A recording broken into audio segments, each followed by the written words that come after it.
Welcome, everybody, to the Beer Guys Radio Show. Thanks for joining us, hanging out, having a beer, getting some beer news, conversation, tidbits, drama, rumors. I think all of that, right? Speculation, all of that good stuff. I am Tim Dennis, Brian Hewitt. How are you doing? I'm doing all right. I'm a little tired. I stayed up a little late last night, but I'm all right. Yeah. Okay. You going to make it through? Yeah. I drank a lot of coffee today. I'm a little jacked up. Yeah. Yeah. Just a bit. I had a day a couple days ago. I was on like my third cup and I was still wanting coffee. And I'm typically a 2-cup kind of guy. But, I got to that third one. And before I went to the fourth, I'm like, I don't need any more caffeine. So I ran out of coffee and bought some really fresh coffee. And I've got some Counterculture Big Trouble. And I love those particular beans. And it's really fresh.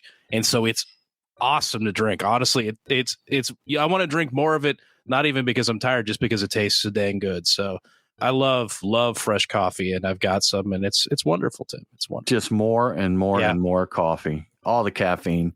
Nate, how you doing, sir? I feel like a broken record because every week I just say I'm tired, but I am tired. I also stayed up a little bit late last night, and I'm running on energy drinks. That is my caffeine of poison. Okay, well, you got to do caffeine of poison. Caffeine of poison. Caffeine of choice. I'm sorry. Yeah. Either one. Poison of choice. Whatever. Caffeine of choice. He did say he's tired. So the fact that he mucked it up, that he's already set an excuse for that. So it's built in. It checks out. I did have work at 3:30 this morning. So yeah. Oh. That's an early time to get working. Well, guys, let's talk about what we are sipping on this week. Brian, what you drinking? So my pregame, and I'm actually still working on it. And I'm trying to continue to support the Asheville breweries because I know they're still having a rough time getting back to where they were, and it's going to take them a while. But I am finishing off my pregame, which is a Highwire Brewing's Leisure Time Lager. And honestly, some days it feels like this is the only leisure time I get is drinking a lager. But just good old American lager, really enjoyable, nice, crisp, light. Exactly what you're looking for in a pregame beer. I will be following this up with a Schlafly Dunkel Lager, which is a Munich Dunkel. I'm looking forward to that. Buddy Ken gave me this beer, and he brought it back from a breweryana trip that he took. He brought this, so I'm like, oh, sweet. I don't get Schlafly stuff very often, so looking forward to that. Yeah. And after that, I will be getting into a Creature Comforts Winter, which is a cold red ale. So I guess a cold IPA? Or cold red IPA. Yeah, cold red IPA, not ale. Okay. Yes. So I guess a cold IPA that happens to be red.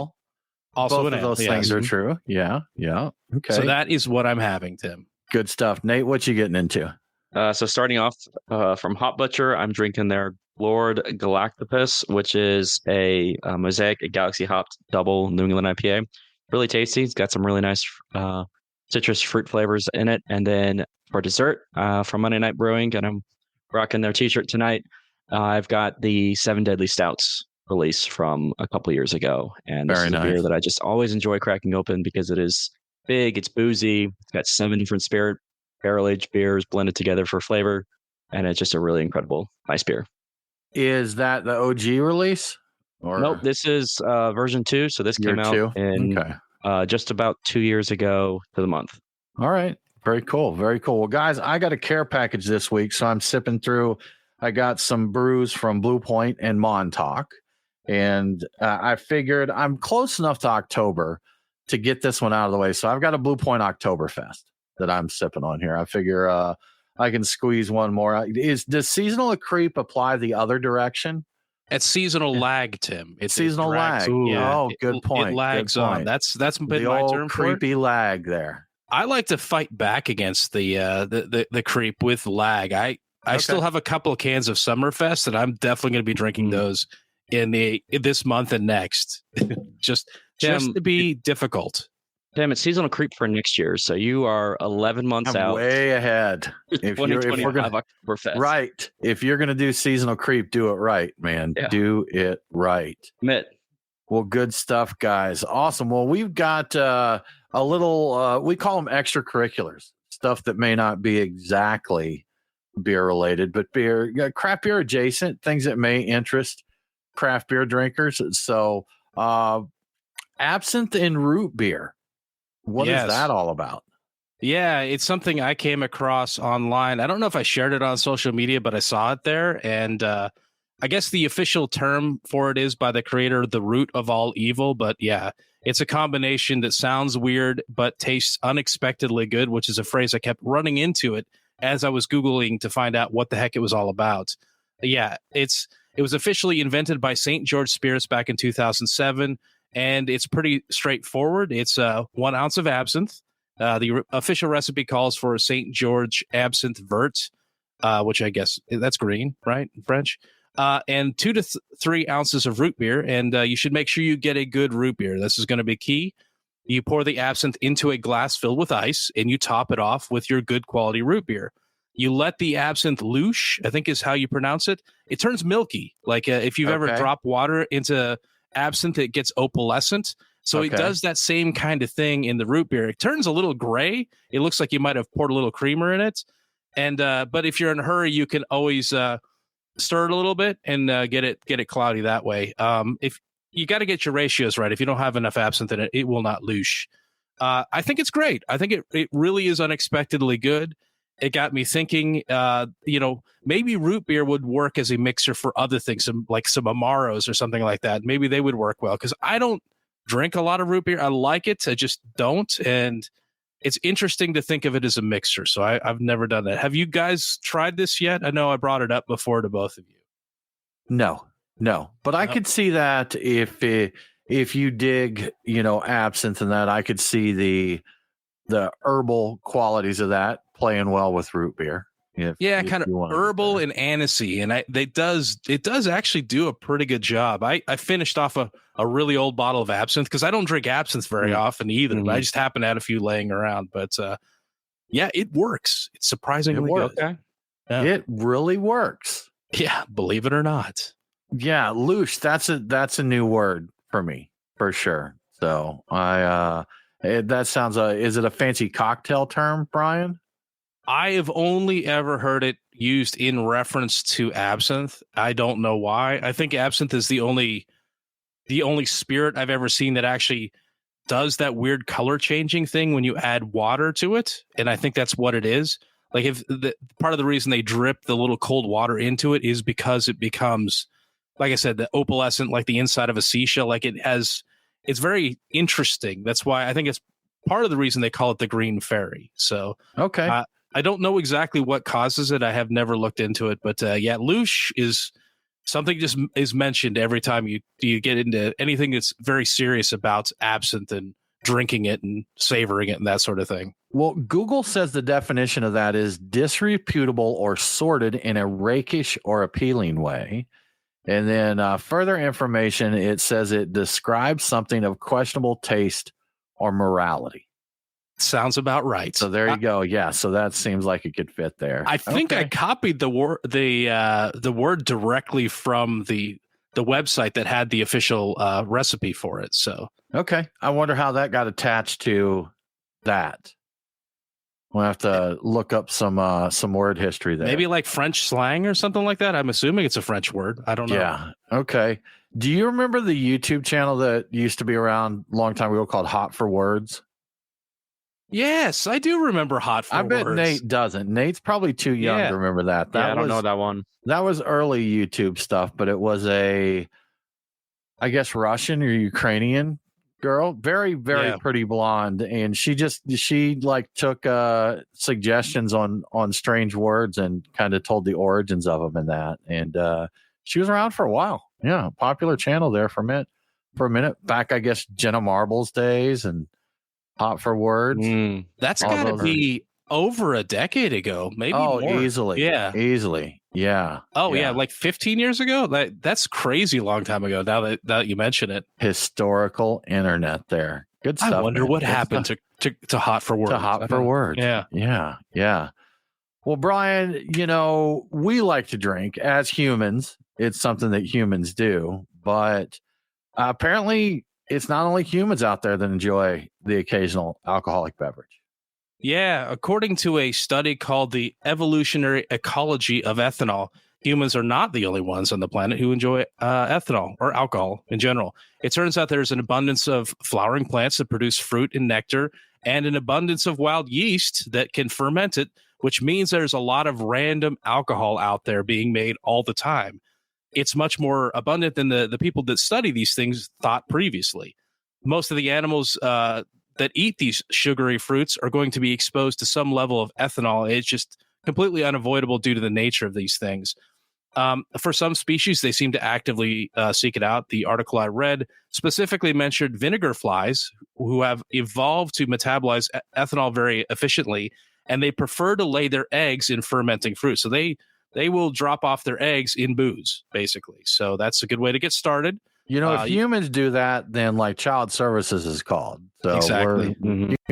Humans are not allowed to do that. I think if one of these flies drops it in water, like fly services is called to, fly services, yeah, come fly services, yeah, come get it. Abuse. Yeah. Anyway, apologies for the bad joke. Chimpanzees have been observed using, they call them leaf sponges to as a tool to eat fermented palm sap, even when the ethanol levels in the palm sap is to a level where it would be detectable to them and would cause them a physiological response. In short, it seems like the chimpanzees know it's going to give them a buzz. So while getting drunk, they note, is not a great survival strategy for wild animals, the speculation seems to be that the feelings of relaxation it gives is desired by these animals, and it may actually help them benefit them socially for the ones that deal in groups. So just the same way it does with humans, social gatherings, animals seem to benefit perhaps from it as well. So, yeah. I wonder if there's like a chimpanzee hipster out there that like he only likes the spontaneous alcoholic beverages from certain plants. And are there macro flowers that they're not? It's like, oh no, I don't drink those. I don't. I imagine that the chimps do probably look down their nose on certain ones, like, oh yeah, that dandelion liquor. Now, that. That's it. The banana juice is the best, but the other stuff, right. Terrible. Yeah, stay away from it. I know I've seen videos of I think it's centipedes maybe that give off a secretion that is good for insect repellent, but not only that, but it's mildly toxic, and I think they said like a little bit of psychoactive properties. And these monkeys have found out that if they bite the centipede, that it gives off more of this toxin. And they said at first they thought they were just doing it to get them to get the secretion out so they could apply their insect repellent, their literal deep woods off or deep jungle off. Jungle off. But apparently no, they said it's also because they just like kind of tripping on centipede juice too. So are your kids tripping on centipede juice? Yeah, I imagine animals are up to a lot of stuff that we just haven't recognized it, that they're doing it. And they're like, yeah guys, way to go. We've been drinking banana liquor for years, and all. You're like, oh, we discovered that they enjoy this. I'll bet, yeah, because in the wild, the bananas fall down, they get all black, and on the inside, like you're hungry, you eat that. It's like, I imagine it would give you a good buzz if it didn't make you really super sick. But yeah, I've seen the ones where like a pile of apples is left and it ferments, and raccoons get into it and get lit up and stuff. But normally when you see them, they're just laid out because they went too far. Yeah, they did a bender and it's all over with there. The raccoons never have known when to say when. When to say when. They do have the little bandit masks on, so they clearly are very irresponsible animals. Yeah, they make it clear. No doubt. No doubt. Well, moving along from the silly jokes there on animal drinking, art is definitely something that's in the eye of the beholder. And recently there was a beer art installation that almost got tossed out. This would have been a perfect time for art is in the eye of the beer holder. Some reference to that. Yeah, the Lamb Museum in the Netherlands was exhibiting they're calling it a recovered artwork installation that featured what looked like two dented Jupiler lager cans. A museum staff member saw the cans, and you can probably see where this is going, which were on display in the museum's elevator, and threw them in the garbage thinking they were trash. But they were actually two hand-painted reproductions of two dented Jupiler beer cans. Fortunately, the cans were found intact and are now on display in some more conventional space in the museum, so not in an elevator anymore. as for the staff member that threw them away, that person won't be fired. They were filling in for a staff member, and it was determined they were acting in good faith. So they thought they saw trash and were just trying to throw it away. Apparently, this museum likes to do that with art, display unexpected pieces in unexpected places. And in this case, the beer cans in the elevator was an indication of art, not of bad neighbors or bad patrons. So there you go. That's ridiculous. That is ridiculous. It is a little ridiculous, yeah. I guess if the guy thought they were actual beer cans that needed to be tossed, that they must have been quality reproductions then. Yeah. Oh, very believable. I saw a picture of them. Yeah. I didn't realize they were hand painted until I read the article. I'm like, oh, I thought somebody seriously dented some cans and then laid them in a special pattern that was meaningful for them and called it art. Now they repainted something. I don't know what the original material was, but enough to be convincing. Yeah, because seriously, taking cans and just denting them up and laying them in an elevator, someone could definitely qualify that as a work of art. There's been crazier things that have been called artwork. Yes, I agree. Absolutely. Well, Brian, we keep hearing about these brewery closures all over the place, and a couple of big ones this week, actually. Revolution Brewing in Chicago announced the closure of their big brew pub, right? Yeah. Their Logan Square brew pub is closing on December 14th. That location opened nearly 15 years ago. It was their very first spot. So this is kind of a significant change for them. It's really bothering them a lot. That you can tell from the social media post on it. The reasons they give for the closure are two very familiar things. If you've been listening to these kinds of stories going on the past couple of years, there's increased competition from other breweries. That's a kind of a given. But there's also the reduced business following COVID. Of the two, it sounds like the changes in consumer behavior after the pandemic shutdown is the biggest factor in the decision. The location simply never recovered the foot traffic. Those people just aren't showing up anymore. 20 full-time people and 20 part-time employees will be laid off as a result of the closure.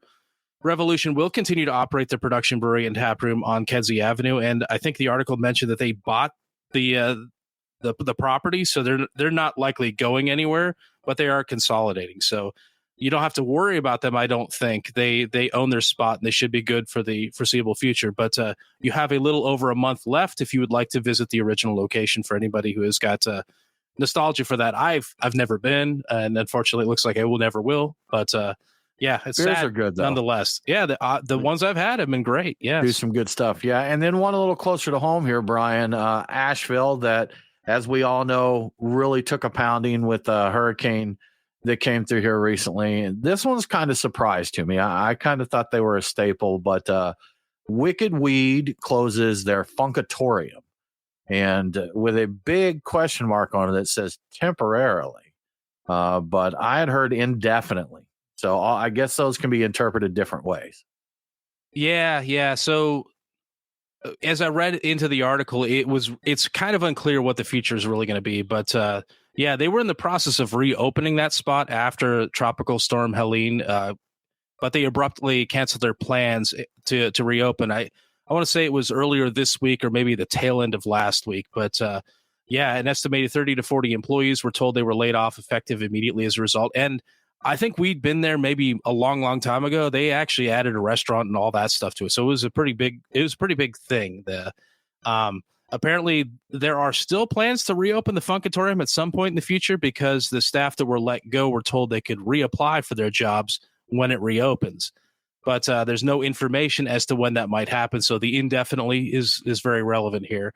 And you also don't fire your staff if you're planning to reopen in a month or maybe or two. So even before the storm damage shut down the Funkatorium, the establishment was seeing light foot traffic, and it was going into what is expected to be a very slow winter season. My speculation is it probably means they will stay closed until at least spring and possibly summer, depending on how things go. But there are two other Wicked Weed tap rooms that have since reopened, and I think some of the people who weren't laid off were transferred over to those. So if you're looking for your Wicked Weed fix, you still have opportunities in Asheville to get that fixed, addressed. So, you know, when they sold to AB InBev, it was a big deal at the time. Not just breweries sell all the time, but at the time that they sold, they were kind of considered, they were craft beer. Wicked Weed looked at that and just really didn't think they could sell. Right after they sold, one of the owners did a video with, I believe it was called The High End, AB InBev's craft division, and was kind of he was kind of playing this, hey, we all need to get along thing with the craft brewers, and that just did a big 180. For me personally, it left a bad taste in my mouth. Like they kind of did a 180 really quick on things, and I haven't purchased or consumed a Wicked Weed beer since, just to be just because. But I had talked to some of the other brewers and other people in Asheville, and that it was kind of a permanent thing. That's with them being very craft beer centric in Asheville, it wasn't something that people blew off or didn't know about. They still got their traffic in that, but I heard that there were lasting effects, because that's one thing that I always wondered is when a brewery sells, people can be very verbal about the fact that they sold, but does that last? Is it something that people continue if they really liked a brewery? Do they stop supporting them? And I know that had that story a couple weeks ago where it said people do it's definitely confirmed that it does make a difference if their brewery sells out. But Wicked Weed was a big one there. I don't know how long term that is. It's definitely in the short term. My recollection of it was there was a little bit more of a condescending, you need to get over it type of thing in the address made by the owner after the fact, which is part of the reason. There was a little bit of a, you guys know what you're talking about, you need to get over it type of thing, which was particularly unpleasant to people who were excited about them. They were, when I went to, man, this has got to be 2012, 11, I don't even know, but they when they first came into Georgia and showed up at beer festivals, I had a beer buddy's like, you need to get over there and try that Wicked Weed stuff. That's amazing. They're fantastic. It's wonderful. Like, the second coming of beer or whatever. Like, all right, I need to get over there. Yeah, they were for sure. It was very exciting, and they were the first, kind of the first taste of like selling out that we ever saw. Like, and it was a rough one. It was a bit of a sting, that happened. And I still have some of them, but I had a lot of bottles before that happened. I had all the angels and things like that. And it's that was cold water thrown on me when that happened. And I've really not gone back and had any. I think I've opened up a few of my old bottles and drank them, but aside from that, I went to Asheville for a couple of those angel releases. I think me and Smalls went up one time, and I think we played the mules there, like those that couldn't make it up for the trip, kind of like, let me get, a couple of this, couple of that. So, we went up, and I don't remember if it was allotted or not, but I think we got like 2 cases of one of the angel releases there and did kind of, some of the other thing. And then I think, Brian, there was another time that you were with, like we took a whole group up there for one of the releases. Yeah, I want to say we went twice. And yeah, I remember that. And you know what? That was a good time. I like the beers a lot. It's a really different era where the sour, the super sour, bracingly sour was sought after. The wilder, weirder, and funkier it was sought after. And nobody had ever even heard of a fruited kettle sour. That wasn't even a thing back then. So right, everything that was in there was like the fruit that had gone, had developed, or the aged hops that had developed, and any fruity character you got was from wild, yeast and bacteria creating those things. So it was a really interesting time. They were great beers, I as I recall. So I have a picture of me getting stink eye from another patron at the Funkatorium because they had they were lambic boards. I don't remember exactly how it was fashioned, but it held the board for anyone who doesn't know, that doesn't drink lambics. There's a lambic basket that basically lets you serve your beer horizontally, or mostly horizontally on an angle, so you can pour it in a more controlled manner and not get the trube up off of the bottom. Well, when you ordered a bottle of the wild stuff there, or the spontaneous mixed culture beers, they would serve it to you on a board. And I remember picking up the board and just tipping the board and drinking out of the bottle from the board. And in the background of the picture, there's a lady that is thoroughly disgusted with my behavior there. So I knew there was something like that. I think you may have splashed some of it on yourself in the process, but I get that confused with the time. No, that was the Mexican cake. Yeah, I get that confused with the Mexican cake where you attempted to drink 2 bottles at the same time and that's a great inhaled one of them. So classic quality, quality material. Since I have quit doing stupid level drinking, my photogenic opportunities have really just fallen by the wayside. Yeah, when you drink responsibly, nobody wants to see those pictures. No one. It's not interesting sad. at all. Totally sad, man. Very sad. Yes. You know, to go back to this, not just the Funkatorium and that, but I really hope Asheville in general recovers. I mean, we're already in a tough time here after COVID, beer drinking down in general. So it just a triple whammy there with people drinking less, people going out less really after COVID, not going out as much. And then the tropical storm runs through there. It just really a triple decker on them when other places are facing one or two of these issues. They really get hit. And it's such a great place, man. Such a fun town, not just the beer, but it's just a very chill place to go. And so we're still thinking about you and rooting for you, Asheville. Hopefully I'm still buying Highwire and Highland beers whenever I see them.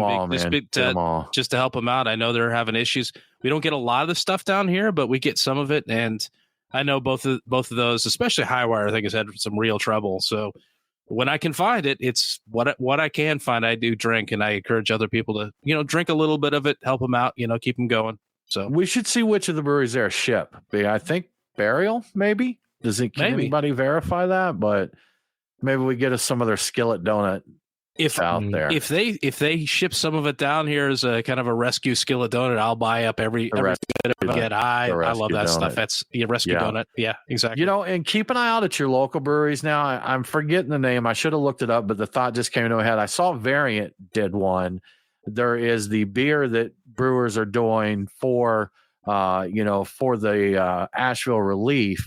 And Nate, can you hit the Google real quick for Variant or Facebook and see so we can share that info? Sure. But they did on a previous show too. Yeah, we did. So I know they were having an initiative where it was like, hey, to make this happen as quick as possible, just dedicate any tap to it. You don't have to do that. But there is a beer that's coming out that's specifically for that.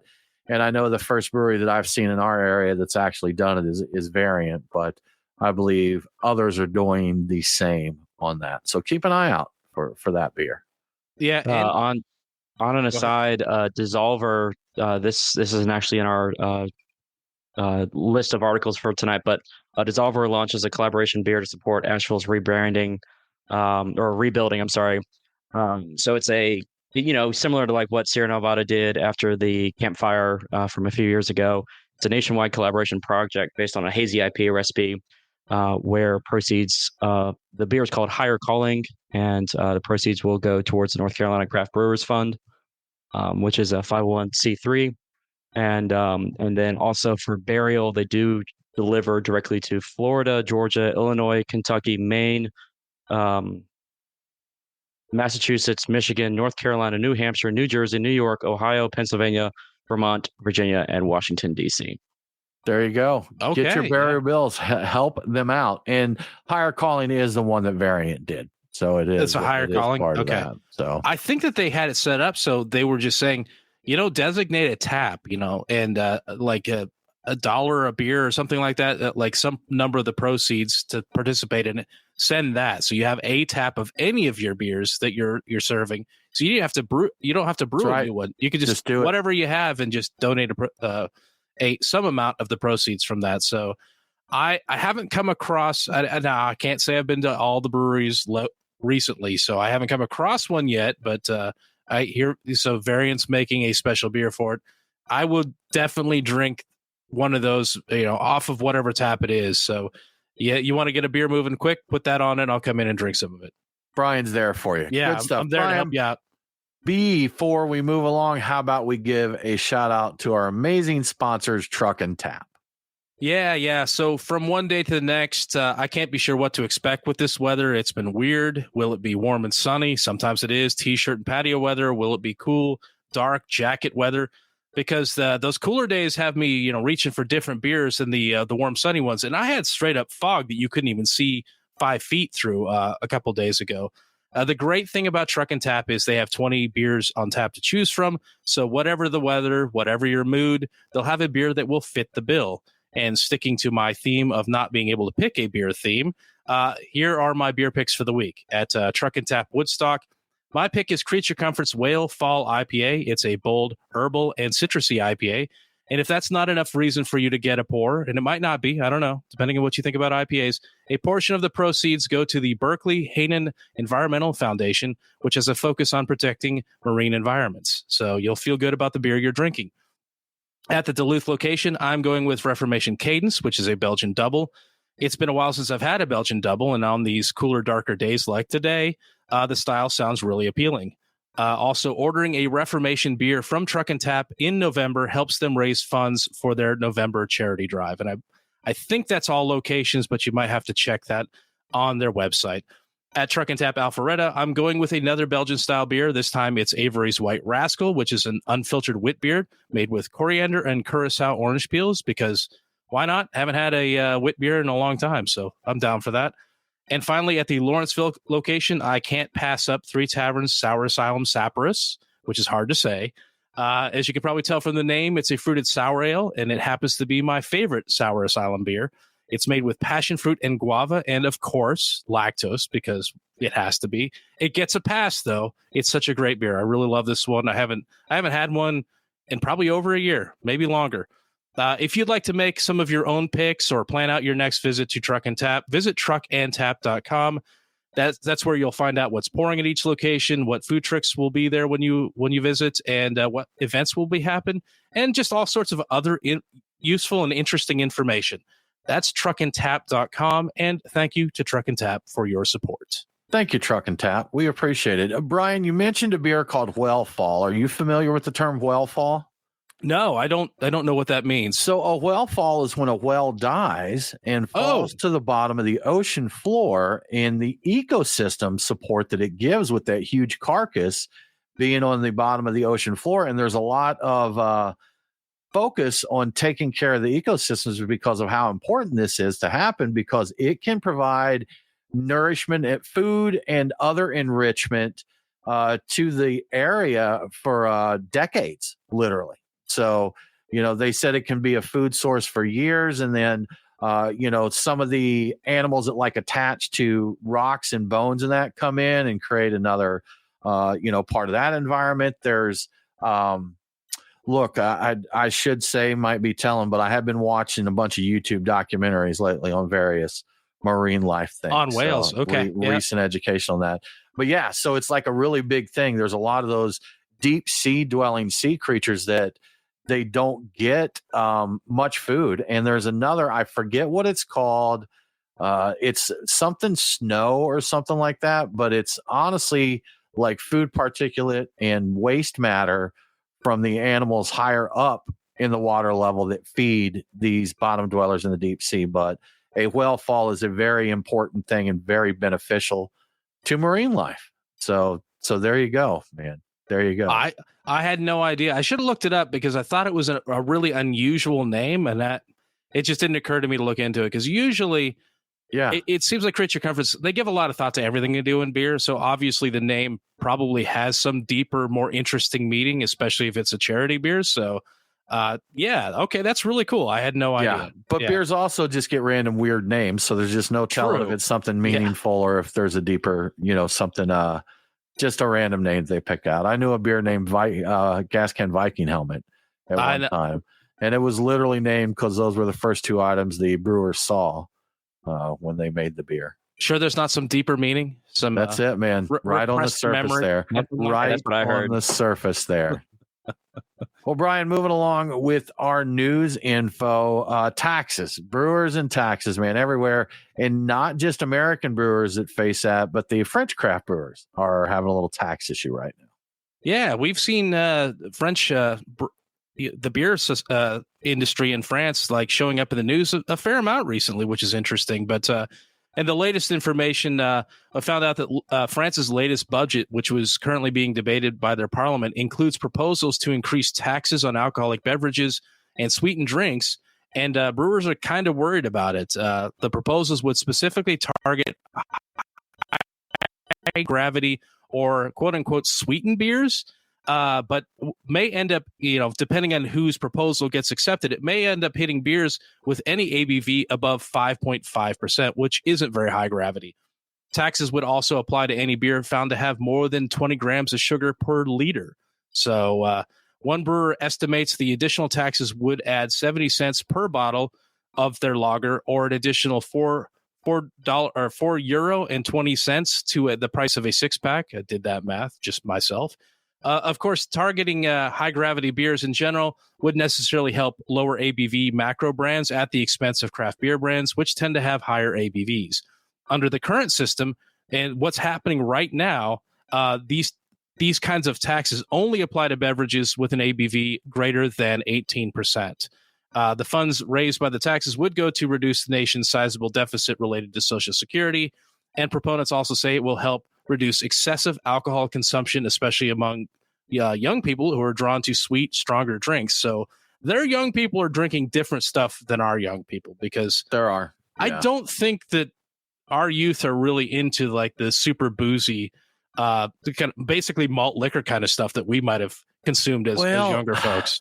I don't know. Yeah, I don't think that's part of this generation, but I mean, I remember getting like a 40-ounce Old English for like $1.35 at one time. So, for $3, you can get pretty turnt if that was your goal there. And, if someone is going out just to get schnockered, though, they're not going to be going after an expensive beer. And that, the higher you going there. But $4.20 added to a 6-pack, that's substantial. For they're talking a lager here, 5.5%, 70 cents added to a bottle of lager. That's a good chunk. That's significant. And that's the thing. I'm like, if you kind of pitch it as like, oh, it's only another 70 cents a bottle, but okay, well, that's not too bad. But yeah, when you look at it, the price of your 6-pack, that's a huge deal. Like that's worth being concerned about. Not because people, couldn't afford it. They would. I think they're just going to stop buying that and just go get the cheaper macro produced stuff that's going to always be under that threshold. And so it's kind of a weird, it's going to hurt the craft people is what it's going to do. It's going to really help, like, and AB InBev and all those sorts of like macro, producers bringing in beers. They'll just adjust. They'll do what they did in the UK. They'll adjust their ABVs down to avoid the taxes, to avoid the costs. So there'll be shrinkflation, and there'll be, everybody else will just have inflation, and it's gonna screw up their scene. We don't know for sure if this is going to happen, and there's an uproar about it. I figure I'd put it out there in case anybody gets over there. Every state should just remove ABV caps on beers and just do bracketed taxes at the ABV. And then if we want to get a big old 20% stout, we know the price to play, basically. So it's something where you remove these restrictions on the brewers. It's like, sure, you can do this, and if you want this beer, you got to pay the price. They're going to be expensive anyhow. People going after those kind of beers, it's definitely going to hit it. But the guy drinking the lager 6-packs like on the regular, $4.20 may mess up his beer budget, man. It could really screw things up there. And that's the thing. A craft lager very likely could be 5.5 or 5.6 or something like that. It's still not super boozy, but it's got a little extra flavor, a little extra content to it. And now I can't even imagine with the barrel aged beers and all that what the taxes will be like, because they're going to check for sugar in that stuff, and they're going to really, really slam it, I think, pretty hard if it's found to be beyond I forget what it was, 20 grams of sugar per liter. So I think that some of our beers are very easily crossed that line. Now, I don't know if France is drinking like we're drinking, with their barrel. They just have to ferment them really, really dry, I guess. And that's I'd have to sit down and think, because it's been a minute since I've brewed, but put a bunch of sugar in there and get a 20% really dry beer, but no sugar in there, or little. I guess that's where you need your long boil taxes. Get your long boil in there to get the some of the extra mouthfeel and richness before you dry it way out. So crazy stuff. Well, Brian, Asia, if you don't know, a lot of the countries in Asia, 7-Eleven is like a cool place. It's like they sell a lot of convenience food, and apparently the convenience food at some of the Asian 7-Elevens is actually pretty good stuff, that they get over there. But they've done different beers that you get at 7-Eleven exclusives in that. And on that note, there's actually another collaboration coming up involving a coffee beer with a twist. Yeah. So this is specifically in Hong Kong, and 7-Eleven is collaborating with a group called Maxim's Group. It sounds familiar, but I don't know who that is. They're on a new craft beer that's being made from upcycled coffee grounds. So the coffee grounds are being sourced from the daily operations of 7 Cafe, which is a cafe that operates in 7-Eleven 11s throughout Asia. Like you were saying, it's kind of like, I guess it's cool, it's man. It's fast, cool. Like not a fast food, but just like a casual cafe hangout type of place. And I went and looked at a website, and they even showed you the chef that works there and everything. Like, oh wow, they're really fancy. But anyway, they're calling the beer Coffee Bob, and the Bob part is actually an acronym that stands for Bottle of Bread. It's part of a series, this Bob is, of beers that use surplus bread and crusts in the place of traditional barley. So far, the Bob series has upcycled 3.5 tons of bread and around 600 pounds of coffee grounds to make these beers. Now, as to whether or not the beer is any good, there's really no way to know at this point, at least not for me. I didn't see any entries for it in Untapped, and I think this coffee variety is fairly new. I think it's just getting announced, so it may not actually be available yet. I believe there's a pale ale version that just uses the surplus bread to be made. I do see it's being sold online, and maybe it's a pre-order. I'm not 100% sure, but it looks like a bottle of that's going to cost you around $7 US for about just under 12 ounces. Like it's a 330 milliliter bottle. So it's kind of a specialty. It looks like it's being treated as like a very specialty beer you buy one of. It doesn't seem to be like a 6-pack type of beer, but I'm not 100% sure how reputable the website is that I saw that being sold on. So we'll see. I love hearing that this is just like the leftovers. They're making it like a special release, but it's like we're using leftover bread and some old coffee grounds. There's some water that was left in the toilet at the end of the day. Yes, that's right. So we just threw that in there. Now there is a style, and I'm trying to remember what it's called. Is it kvass? That brewed? It's brewed with bread, right? Yeah, it's like rye bread, right? Yeah. You put it in water, and I think it's just, is that the one that's just naturally fermented? You put it in water with a little bit of, a little bit of sugar. That probably sounds right, because if bread is baked, I don't think it'll have any live yeast in it, will it? I think you get the sugars from that. I think you just get, I don't know. I think that what you got was whatever microbes are in the air, and you get lightly fermented. If I'm remembering if it's the one I'm thinking of, you get it together, and I don't remember all the preparation. I think you give a little sweetener for things to chew on. You put it all together, you throw like a raisin in it or something like that, and then you bottle it up and you put it in the fridge. And I think you're supposed to let it sit, or maybe you still let it sit on the counter for like 24 hours. And basically over the course of a very short period of time, you get something that's very, very effervescent, but also very likely alcoholic. And it's actually not a bad beverage. Like low alcohol. That's kids beer or whatever they call it. The Kinder beer. Yeah. That sounds weird to say. I'd try it, man. Yeah. I think good stuff. Wasn't part of the whole thing is you had to wait for the raisin to float to the top? I don't think that was kvass. That was that stuff that we did that was the like Norwegian holiday carnival beer that was honey and I can't remember the name of that. I'm getting them confused then. Yeah. I think so. Yeah. It's been like 10 years since we did it. That was good.